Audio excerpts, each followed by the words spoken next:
अस्सलाम वालेकुम बच्चों, माई सेल्फ अली हमजा। आज मैं आप लोगों के साथ जिस टॉपिक के ऊपर बात करने जा रहा हूं उस टॉपिक का नाम है स्टाइक्योमेट्री। मैं आपको सिखाऊंगा कि स्टाइक्योमेट्री किस लैंग्वेज का वर्ड है, स्टाइक्योमेट्री की टर्म सबसे पहले किसने बताई, कब बताई, क्यों बताई और कैसे बताई। मैं आपको यह भी सिखाऊंगा कि स्टाइक्योमेट्री कैलकुलेशन करने के लिए हमें किन चीजों की जरूरत पड़ती है। और मैं आप लोगों को इस लेक्चर के अंदर स्टाइक्योमेट्री के बारे में यह भी सिखाऊंगा कि स्टाइक्योमेट्री के इंट्रोडक्शन के बाद हमारी केमिस्ट्री पहले से और आसान हो गई और इसने ऐसा क्या काम कर दिया कि केमिस्ट्री आसान होती चली गई। मैं आप लोगों को ना इस पूरे लेक्चर के अंदर हर बात के अंदर एक नई बात सिखाऊंगा। और अगर आप सीखना चाहते हैं, अगर आप चाहते हैं कि स्टाइक्योमेट्री में नई बातें आपको सीखने को मिले, तो ये लेक्चर आपके लिए है।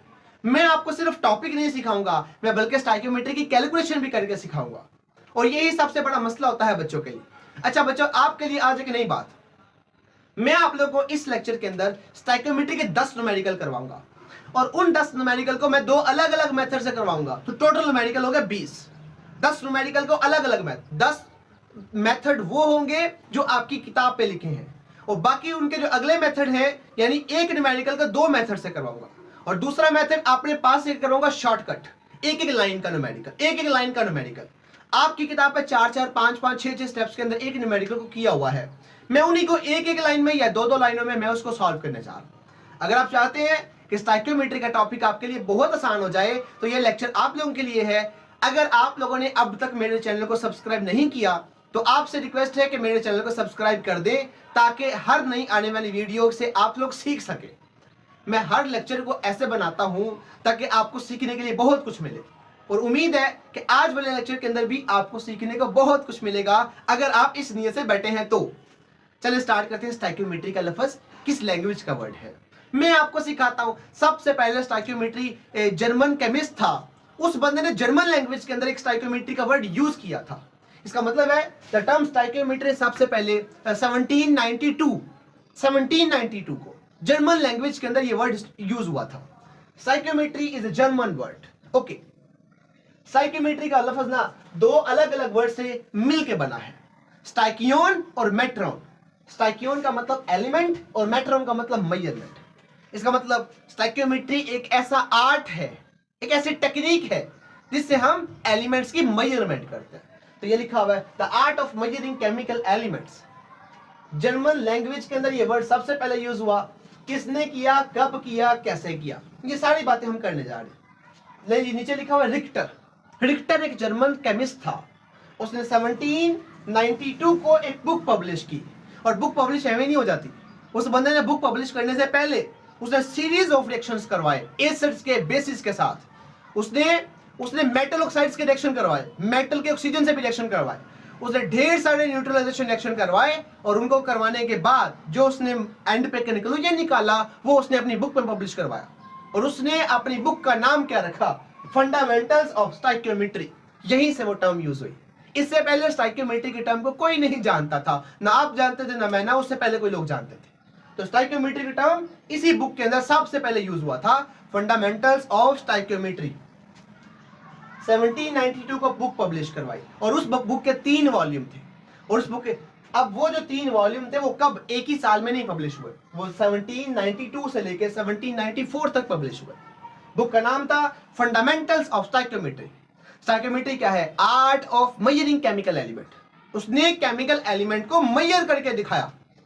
हाँ, हम जानते हैं कि एसिड जब बेस से मिलेगा तो साल्ट बनेगा, हम पहले जानते थे। हम 18वीं सेंचुरी में भी जानते थे कि जब आप किसी चीज को रिएक्ट करवाएंगे तो नई चीज बनेगी। लेकिन हम ये नहीं जानते थे कि आप कितनी चीज को रिएक्ट करवाएंगे तो कितनी चीज बनेगी। हम जानते थे कि एसिड बेस से मिलेगा साल्ट बनेगा, हम ये नहीं जानते थे कि एसिड कितना, बेस कितना, दोनों आपस में कितने कितने मिलेंगे तो साल्ट कितना बनेगा। ये बात हमें रिक्टर ने बताई। रिक्टर कहता है कि इतना एसिड यूज करेंगे, इतनी बेस यूज करेंगे तो आपका कंप्लीट न्यूट्रलाइजेशन रिएक्शन होगा। इसका मतलब ये हुआ एग्जैक्ट अमाउंट के बारे में हमें किसने बताया, रिक्टर ने बताया। रिक्टर ने हमारी केमिस्ट्री को आसान कर दिया, उसने हमारी केमिस्ट्री में नई जिद्दत पैदा कर दी। वो क्या, उसने हमारी क्वालिटेटिव एल्केमी को क्वांटिटेटिव एल्केमी के साथ जोड़ दिया। क्वालिटेटिव एल्केमी का मतलब, एल्केमी का मतलब जो है ना, इसका मतलब केमिस्ट्री होता है। उसने क्वालिटेटिव एल्केमी का मतलब होता है हम जानते हैं कि आप लोग दो चीजों को मिलाएंगे कोई तीसरी चीज बनेगी, लेकिन हम ये नहीं जानते थे कि दो चीजें आपस में किस रेशो से मिलाएं तो तीसरी चीज बनेगी। लेकिन ये बात रिक्टर ने बताई। रिक्टर ने क्वालिटेटिव एल्केमी को क्वांटिटेटिव एल्केमी के साथ जोड़ दिया। उसने एक नई जिद्दत पैदा कर दी हमारे इस टॉपिक के अंदर। अब हम मैं आपको एक बात समझाना चाहता हूं। रिक्टर के सारे कॉन्सेप्ट से पहले का law of conservation of mass discover हो चुका था। हम जानते थे कि मैस को हम तबाह नहीं कर सकते, हम मैस को दूसरी फॉर्म में चेंज जरूर कर सकते हैं। ये law of conservation of mass पहले डिस्कवर हो चुका था रिक्टर से पहले। लेकिन एक दूसरा लॉ है लॉ ऑफ डेफिनेट प्रपोर्शन, वो रिक्टर के काम के बाद आया। रिक्टर ने ऐसी चीजें हमें बताई जिससे फिर लॉ ऑफ डेफिनेट प्रपोर्शन हमारे लिए बताना ज्यादा आसान हो गया।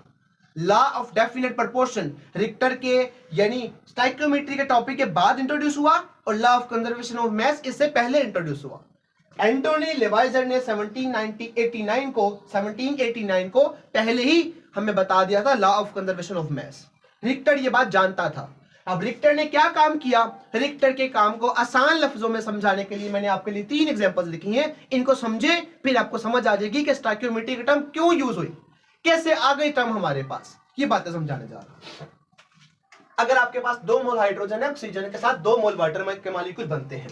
मैं इसका मैस लिखने जा रहा हूं। हाइड्रोजन का एटॉमिक मैस 1 होता है। अगर मेरे पास इसका 1 है तो ये हाइड्रोजन टोटल कितने मेरे पास 4। तो मैं कहता हूं अगर आप ले ले 4 ग्राम हाइड्रोजन ले ले तो आपको लेना पड़ेगा, ऑक्सीजन का मैस होता है 16 एक एटम का, 2 है तो 32 हो जाएगा। अगर 32 ग्राम ये ले लें तो वाटर के मॉलिक्यूल बनेंगे 36 ग्राम। ओके, अच्छा एक काम करते हैं ना, आप इसको सिंप्लीफाई करते जाएं।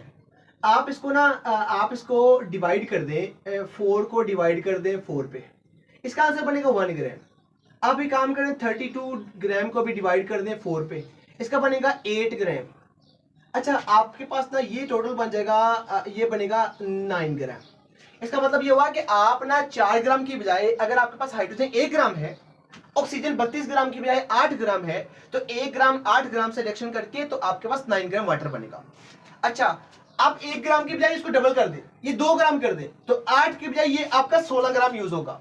अगर आप ये 4 ग्राम करेंगे तो 32 ग्राम यूज होगा। अगर ये 8 ग्राम यूज करेंगे तो ये 64 ग्राम यूज होगा। और यही रिक्टर ने कहा था। रिक्टर ने कहा कि ये जो 2 मैसेज आपके रिएक्टेंट के हैं ये एग्जैक्ट प्रोपोर्शन के अंदर यूज हो रहे हैं, हर दफा एग्जैक्ट प्रोपोर्शन में यूज होते हैं। अगर आप एक का मैस डबल करते हैं ना तो आपको दूसरे का मैस भी डबल यूज करना पड़ता है। इसको समझते हैं। आप हाइड्रोजन का ले लें 4 ग्राम, कार्बन का लें 12 ग्राम, तो ये बनेगा 16 ग्राम मीथेन। आप इसको ना डिवाइड करें 4 पे, मैं सिंप्लीफाई करना चाहता हूं।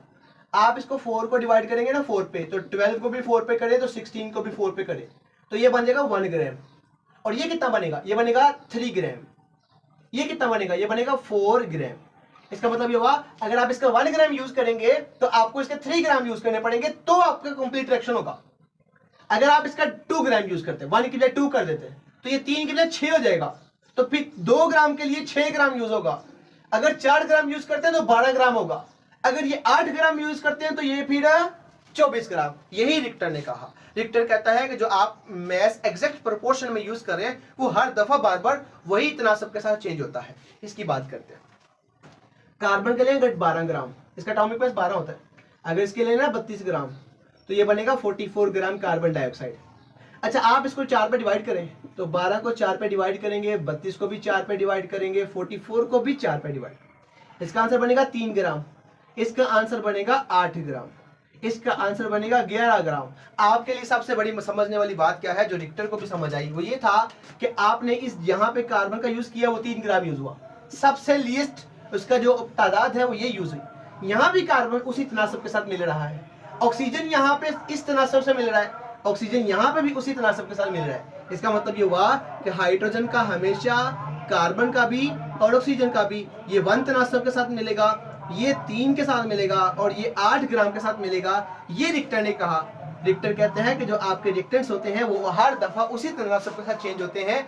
इसके बाद आपके पास लॉ ऑफ डेफिनेट प्रोपोर्शन को हमने इंट्रोड्यूस करवाया था। यहीं से लॉ ऑफ डेफिनेट प्रोपोर्शन बाद में इंट्रोड्यूस हुआ। तो रिक्टर की इन सारी बातों से मैं समझ आई कि आपके पास ना कितने रिएक्टेंट्स होंगे तो कितने प्रोडक्ट्स बनेंगे, हम इसको बता सकते हैं। आपके रिएक्टेंट्स आपस में किस मैसेज के साथ मिलते हैं ये बताता है कि रिक्टर ने हमारी केमिस्ट्री की एल्केमी को क्वालिटेटिव से उठा के क्वांटिटेटिव के साथ जोड़ दिया है। यही बात हम कहना चाह रहे थे। अब हमारे पास ना ये काम रिक्टर ने नहीं किया, लेकिन मैं समझाने के लिए बात कर, रिक्टर ने यही काम किया था, लेकिन उसने आमतौर पे किया एसिड्स बेस का। उसने एसिड्स का बेस के साथ रिएक्शन करवाया और कंप्लीट न्यूट्रलाइजेशन रिएक्शन को स्टडी किया। अब ये एसिड के साथ बेस को रिएक्शन करवाया तो उसने कंप्लीट रिएक्शन को स्टडी किया। इसी तरह उसने H2SO4 को CaO के साथ रिएक्शन करवा के देखा। तो सेम इसी तरह के कई रिएक्शन उसने करवाए। तो फिर उसने अपनी नई बुक को पब्लिश करवा दिया 1792 को। यही सारी बातें हैं। अब हम बात करते हैं इसकी डेफिनेशन के बारे में। किसकी डेफिनेशन? स्टोइकियोमेट्री की definition. The branch of chemistry which tell us the quantitative relationship between reactants and products in a balanced chemical equation. Balanced chemical equation के अंदर हम देख के बता सकते हैं कि आपके कितने reactants मिलके कितने products बना सकते हैं। This is the stoichiometry. Stoichiometry is the branch of chemistry which tell us the quantitative relationship between reactants and products. Quantitative का मतलब हम exact तादाद बता सकते हैं, हम मैथ्स बता सकते हैं। मैं आपको बताने जा रहा हूँ। अगर आपके पास कार्बन है और ऑक्सीजन है और इन दोनों को मिला के आपने बना दिया है कार्बन डाइऑक्साइड, और ये बात हम कर लेते हैं फॉर एग्जांपल के तौर पे। तो कार्बन डाइऑक्साइड के अंदर हम जानते हैं कि कार्बन का अगर 12 ग्राम यूज होगा तो इसका 32 ग्राम यूज होगा, तो इसका 44 ग्राम बनेगा। यही तो हमारी बातें हैं, यही तो हमारी स्टोइकियोमेट्री है, यही तो हमारी मैथ्स के रिलेशनशिप्स हैं। उसके बाद हमने लॉ ऑफ डेफिनेट प्रोपोर्शन को इंट्रोड्यूस करवाया था 1799 को। अगर आप स्टोइकियोमेट्रिक कैलकुलेशंस करना चाहते हैं, अगर आप चाहते हैं कि ये स्टोइकियोमेट्रिक कैलकुलेशन आपको, अगर एक रिएक्टेंट का मैथ्स पता है और आपको दूसरे का नहीं पता, तो आप पता लगाना चाहते हैं, तो फिर आपको कौन कौन सी बातें जहन में बैठानी है? तो आपको कौन कौन सी बातों को फर्ज करना पड़ेगा? स्टोइकियोमेट्रिक कैलकुलेशंस को ओबे करने के लिए कौन सी ऐसी बातें हैं जिनको हम फर्ज करते हैं, जिनको हम मान लेते हैं? जब आप इन बातों को मानेंगे तो स्टोइकियोमेट्रिक कैलकुलेशन करना आपके लिए आसान हो जाएगा। अगर आप इन बातों को जहन में नहीं बिठाएंगे तो स्टोइकियोमेट्रिक कैलकुलेशन करना आपके लिए थोड़ा मुश्किल हो जाएगा। देखिए ना, मैं आपको कहता हूं कि कार्बन जब ऑक्सीजन से मिलेगा तो कार्बन डाइऑक्साइड बनेगा। हम जहां पे लिख रहे हैं कार्बन का मतलब कोयला ले ले, कोयले का फार्मूला कार्बन है। आप कोयले को ऑक्सीजन हवा में आग लगाते हैं तो कार्बन डाइऑक्साइड गैस बनती है जो उड़ती रहती है। अगर आप कोयले को, अगर आपका लेट्स सपोज कोयला उसको आग लगी हुई है, आपने उसके ऊपर ना, कोयले के ऊपर कोई चीज रख दी है, कोई बर्तन रख दिया है, जिसकी वजह से हवा में से उसको ऑक्सीजन मिलना कम हो गया है। अगर हवा में से ऑक्सीजन मिलना कम हो गया है तो इसको तो 32 ग्राम ऑक्सीजन चाहिए, तो उसने 32 की बजाय 10 ग्राम ऑक्सीजन यूज किया है। 10 ग्राम यूज करेगा तो फिर इसका मतलब बताएं क्या कार्बन डाइऑक्साइड की 44 ग्राम बनेगा? नहीं बनेगा। क्यों नहीं बनेगा? क्योंकि आपके रिएक्शन के अंदर एक चीज कम हो गई है, एक चीज कम हो गई। आप अगर चाहते हैं कि आपका रिएक्शन, आप उसको सही तरीके से बता सकें कि 12 ग्राम कार्बन के साथ कितनी ऑक्सीजन यूज होगी, तो उसको बताने के लिए आपको यह बात माननी पड़ेगी कि आपका रिएक्शन मुकम्मल तौर पे कंप्लीट हो चुका है।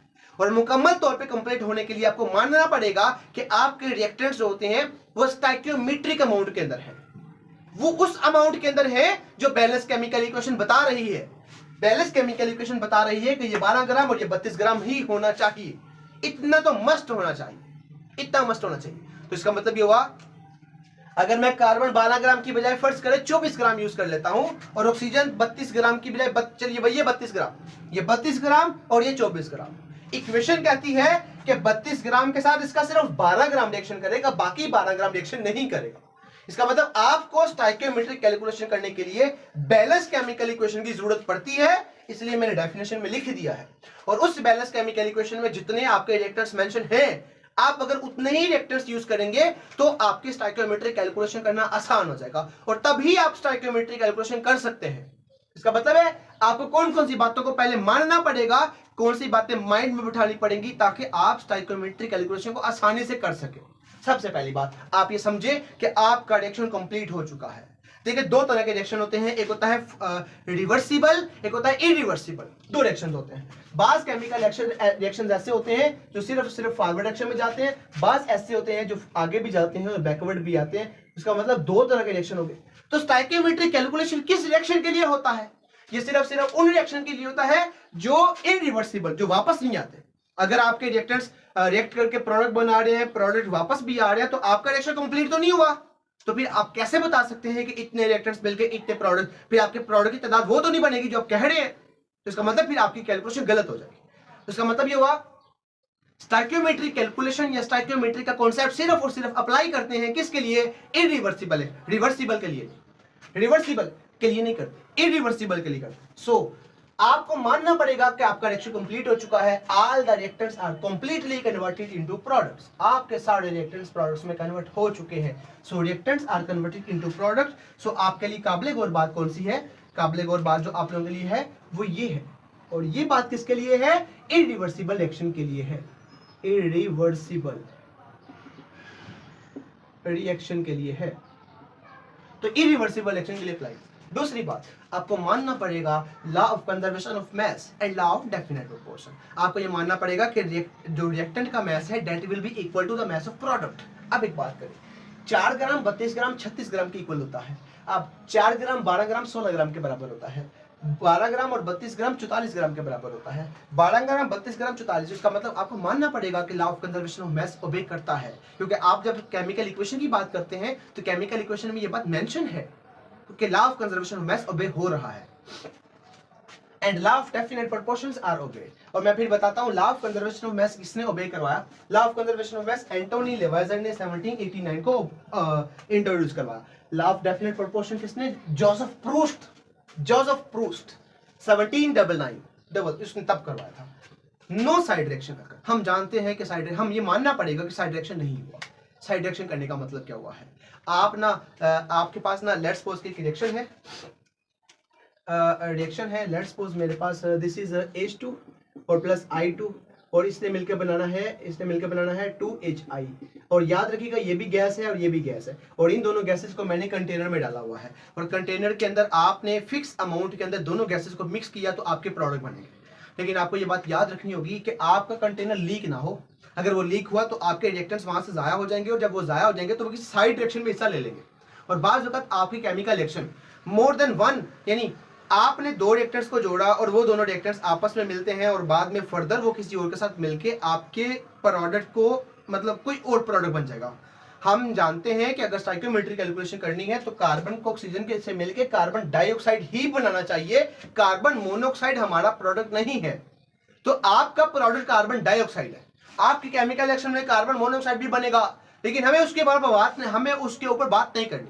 हमें ये बात माननी है, फर्ज करनी है, हमें ये बात ज़हन में बैठानी है कि जब स्टोइकियोमेट्री कैलकुलेशंस करनी है तो आपका साइड रिएक्शन कोई नहीं हो। आपका जो प्रोडक्ट बनना चाहिए था वही बना है, कोई और नहीं बना।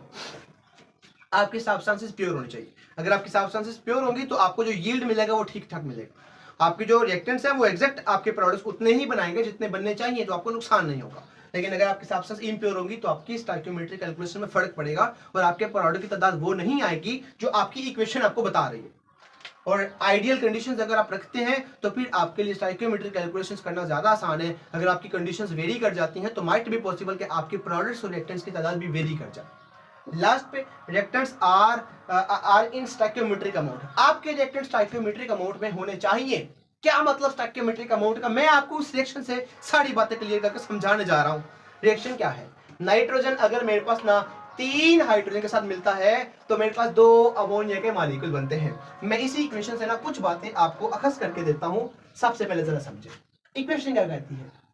नाइट्रोजन का अगर मेरे पास ना इस कंडीशन में क्या है, 1 मोल नाइट्रोजन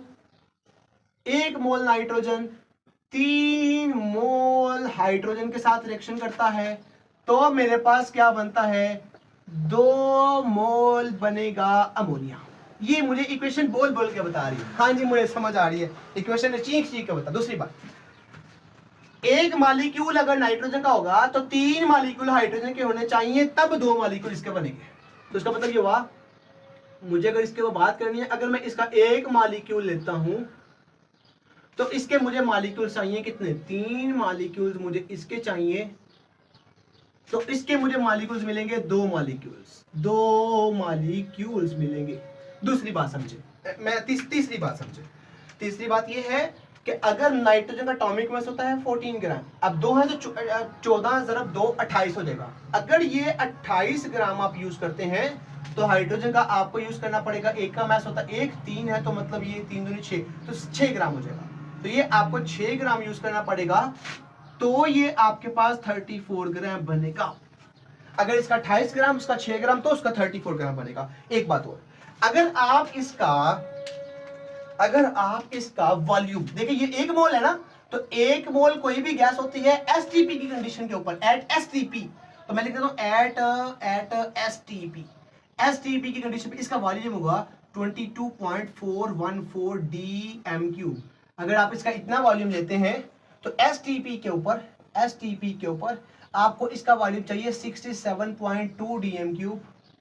आपको इसका वॉल्यूम कितना मिलेगा? आपको मिलेगा 44.828 dm³ मिलेगा एट एसटीपी पे। ये बातें सारी हैं, मुझे इक्वेशन बतानी।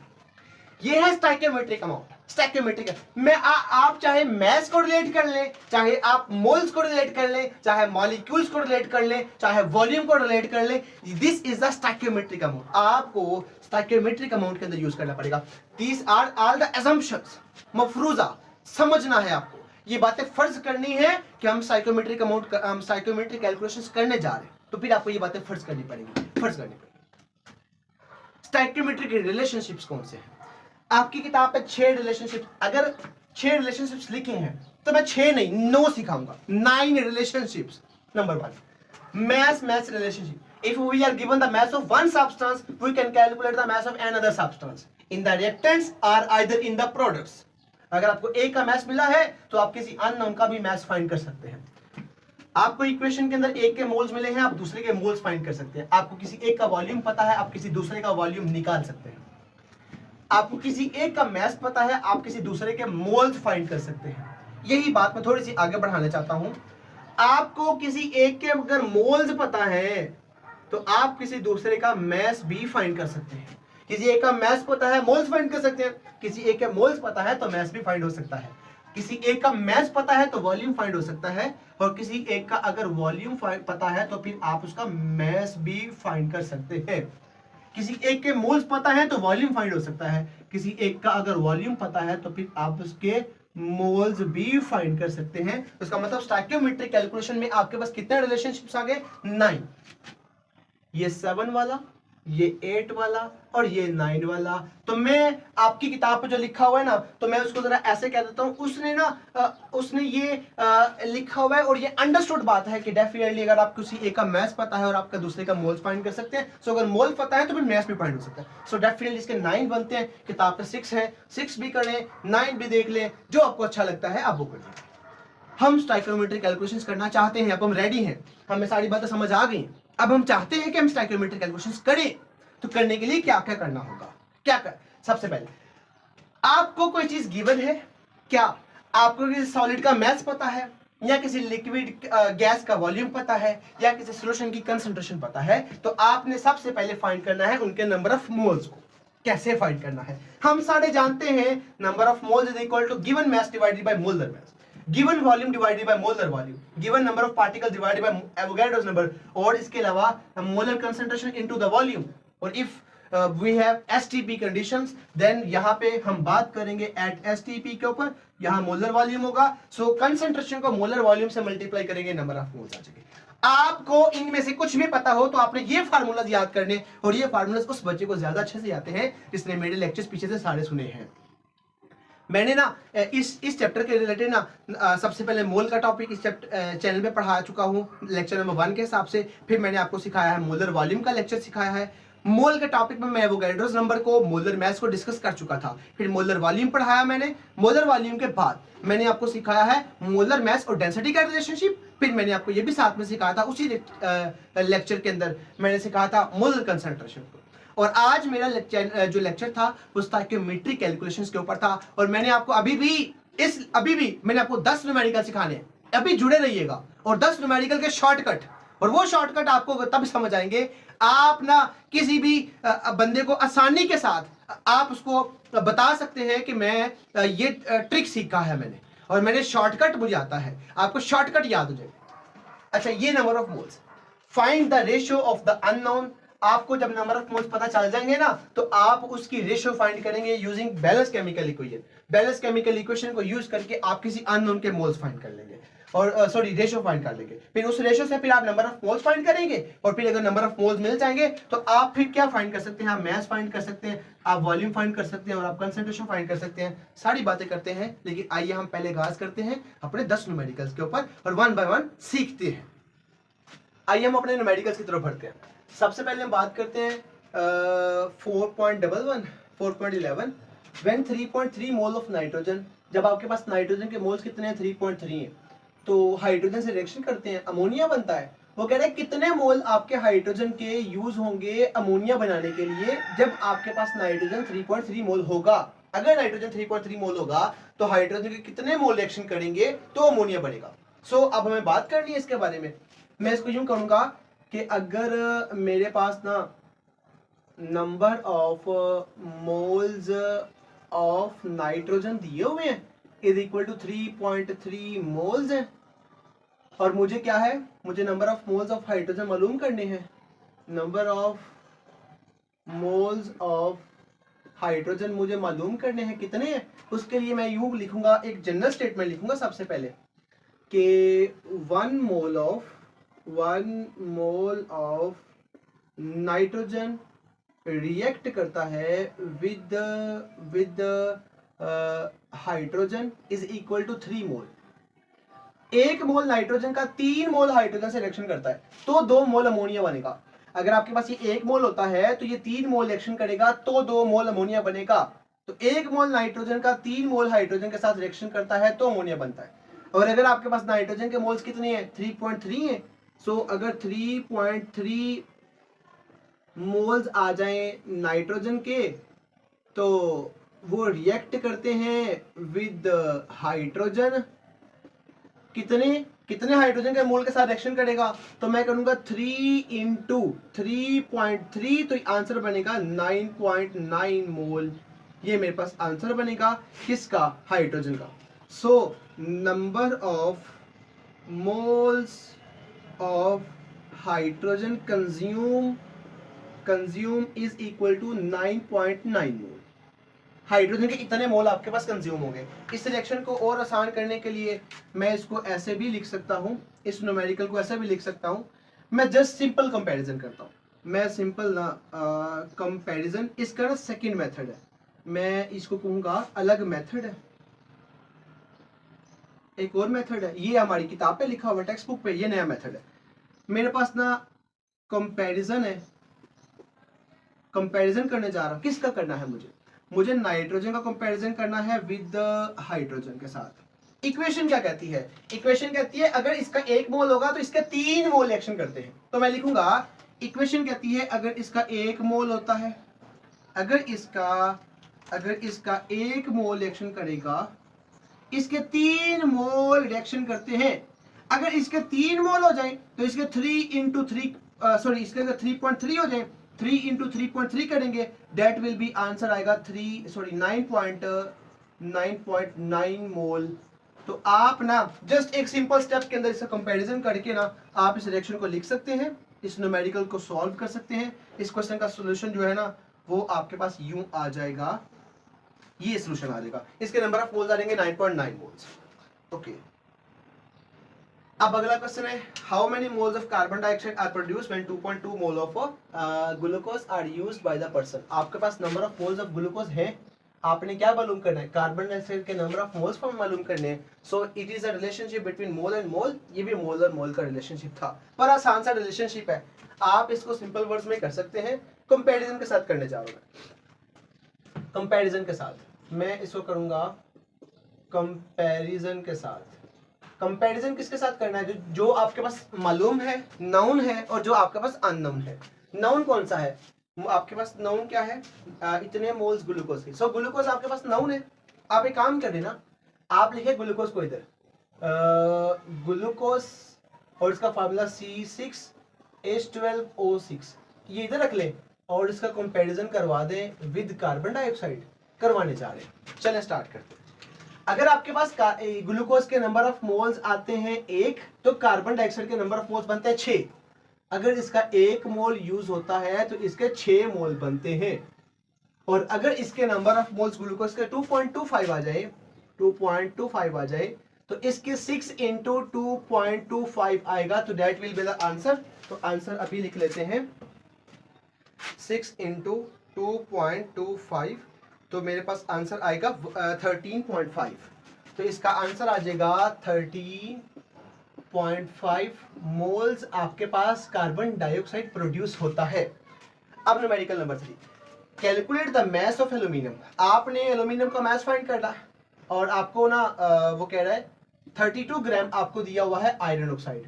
तो आयरन ऑक्साइड ये है मेरे पास, 32 ग्राम मुझे मिला हुआ है। इसका मास दिया हुआ है, मुझे इसका मालूम करना है। क्या मालूम करना है? मास मालूम करना है। चलें, आप मेरे पास ना 2 अलग अलग मेथड है। एक मेथड वो मैं करूंगा जो किताब वाला है, और एक मेथड अपने पास से शॉर्टकट ट्रिक करना चाह रहा हूँ। चलिए उसके स्टार्ट करते हैं। मुझे इसका मास मिला हुआ है, चले मैं लिख देता हूँ mass of Fe2O3 is equal to 32 gram.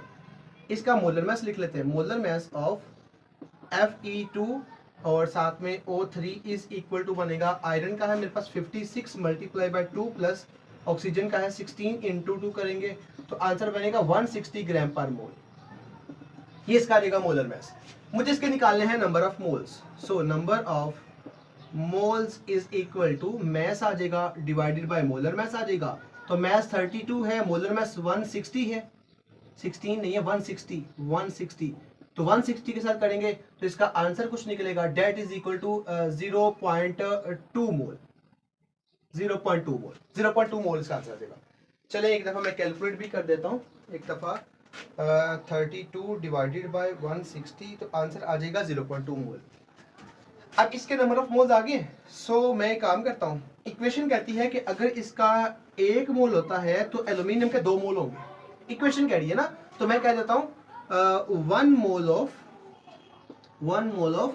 Fe2O3 react with the aluminum is equal to 2 मोल। 1 मोल इसका इसके 2 मोल से रिएक्शन करेगा। लेकिन अगर इसके मोल्स आ जाए मेरे पास 0.2 मोल अगर इसके आ जाए, तो वो कितने मोल के साथ रिएक्शन करेंगे? वो करेंगे 2 इंटू 0.2 मोल, तो आंसर आ जाएगा 0.4 मोल के साथ। इसके 0.4 मोल यूज होंगे। अब इसके मोल्स आ गए किसके? एल्यूमिनियम के। तो मैं अब यूं कहूंगा number of moles of aluminium कितने आए? 0.4। मुझे मोल्स नहीं निकालने, मुझे तो क्या निकालना था? मुझे निकालना था इसका मास। तो मास निकालने का फार्मूला क्या है? मास निकालने का फार्मूला है mass is equal to number of moles into molar mass. तो नंबर ऑफ मोल्स है 0.4 इनटू मोलर मास कितना है? मोलर मास एल्यूमिनियम का है 27, तो इसका आंसर निकलेगा 0 इसका आंसर बनेगा 10.8 ग्राम। और मेरे पास इसका दूसरा मेथड भी है। और दूसरा मेथड क्या है? पहले तो मैंने मेथड के अंदर क्या किया, मैथ्स रिलेशनशिप था, तो मैंने इसको जस्ट ऐसे सिंपल वर्ड्स में, मतलब लंबी लंबी स्टेटमेंट के साथ लिखा। दूसरा मेथड ये है कि आप जस्ट सिंपल कंपैरिजन से भी कर सकते हैं।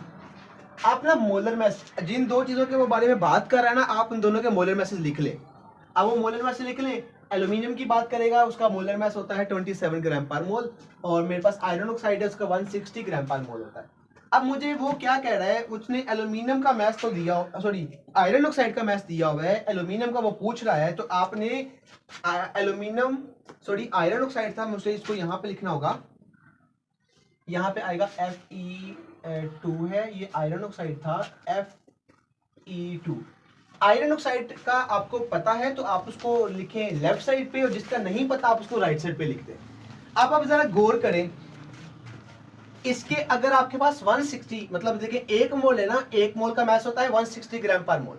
अगर इसके 160 ग्राम यूज होते हैं तो एल्यूमिनियम के 2 मोल में मास होगा 54 ग्राम पर मोल। क्योंकि 1 मोल का 27 है, 2 मोल का कितना होगा? 54। 160 ग्राम 54 ग्राम से रिएक्शन करेंगे तो रिएक्शन कंप्लीट होगा। 160 ग्राम 54 ग्राम से रिएक्शन करेंगे तो कंप्लीट होगा। अगर इसका 1 ग्राम हो जाए तो 160 को लाके डिवाइड करवाएं, और अगर इसके 32 ग्राम है या जितने भी वो कहे, 32 की बजाय वो यहाँ पे कोई भी वैल्यू दे, तो आप वो कोई भी वैल्यू यहाँ लिखे, उसको लाके मल्टीप्लाई करवाएं, आंसर आएगा 10.8। यही आपका वो आंसर था, ये सेकंड मेथड था। आगे क्वेश्चन दूसरा, how many iron can be produced from, how much iron, कितना मैस प्रोड्यूस होगा आयरन का, from 160 gram of iron oxide. आपको वो आयरन ऑक्साइड दे रहा है और उसका मैस दे रहा है, आयरन का पूछ रहा है। इक्वेशन ये है, इसका मैस दिया हुआ है, ये पूछ रहा है। आपने क्या करना है, सिंपल कंपैरिजन पे चले।